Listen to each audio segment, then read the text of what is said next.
یسایہ 54 باب۔ اے بانج، تو جو بے اولاد تھی، نغمہ سرائی کر۔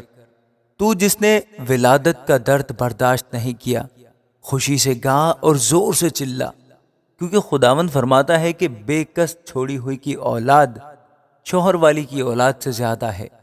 اپنی خیمہ گاہ کو وسیع کر دے، ہاں اپنے مسکنوں کے پردے پھیلا، دریغ نہ کر، اپنی ڈوریاں لمبی اور اپنی میخیں مضبوط کر، اس لیے کہ تو دہنی اور بائیں طرف بڑھے گی، اور تیری نسل قوموں کی وارث ہوگی اور ویران شہروں کو بسائے گی۔ خوف نہ کر، کیونکہ تو پھر پشیمان نہ ہوگی، تو نہ گھبرا، کیونکہ تو پھر رسوا نہ ہوگی، اور اپنی جوانی کا ننگ بھول جائے گی، اور اپنی بیوگی کی آر کو پھر یاد نہ کرے گی، کیونکہ تیرا خالق تیرا شوہر ہے، اس کا نام رب الافواج ہے، اور تیرا فدیہ دینے والا اسرائیل کا قدوس ہے۔ وہ تمام روئے زمین کا خدا کہلائے گا، کیونکہ تیرا خدا فرماتا ہے کہ خداوند نے تجھ کو متروکہ اور دل آزردہ بیوی کی طرح، ہاں جوانی کی متروکہ بیوی کی مانند پھر بلایا ہے۔ میں نے ایک دم کے لیے تجھے چھوڑ دیا، لیکن رحمت کی فراوانی سے تجھے لے لوں گا۔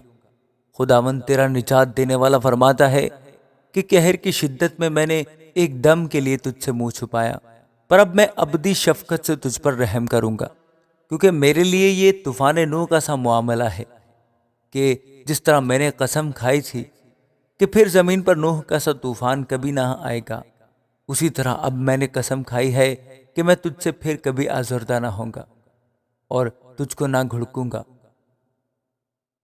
خداوند تجھ پر رحم کرنے والا یوں فرماتا ہے کہ پہاڑ تو جاتے رہیں اور ٹیلے ٹل جائیں، لیکن میری شفقت کبھی تجھ سے جاتی نہ رہے گی، اور میرا صلح کا عہد نہ ٹلے گا۔ اے مصیبت زدہ اور طوفان کی ماری اور تسلی سے محروم، دیکھ میں تیرے پتھروں کو سیاہ ریختہ میں لگاؤں گا اور تیری بنیاد نیلم سے ڈالوں گا۔ میں تیرے کنگروں کو لالوں اور تیرے پھاٹکوں کو شب چراغ اور تیری ساری فصیل بیش قیمت پتھروں سے بناؤں گا، اور تیرے سب فرزند خداوند سے تعلیم پائیں گے، اور تیرے فرزندوں کی سلامتی کامل ہوگی۔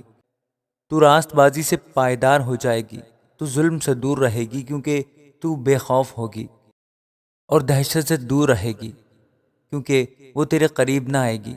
ممکن ہے کہ وہ کبھی اکٹھے ہوں، پر میرے حکم سے نہیں۔ جو تیرے خلاف جمع ہوں گے وہ تیرے ہی سبب سے گریں گے۔ دیکھ میں نے لوہار کو پیدا کیا جو کوئلوں کی آگ دھونکتا اور اپنے کام کے لیے ہتھیار نکالتا ہے، اور غارت گر کو میں ہی نے پیدا کیا کہ لوٹ مار کرے۔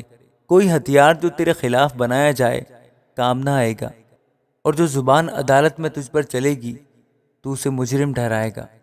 خداوند فرماتا ہے، یہ میرے بندوں کی میراث ہے اور ان کی راست بازی مجھ سے ہے۔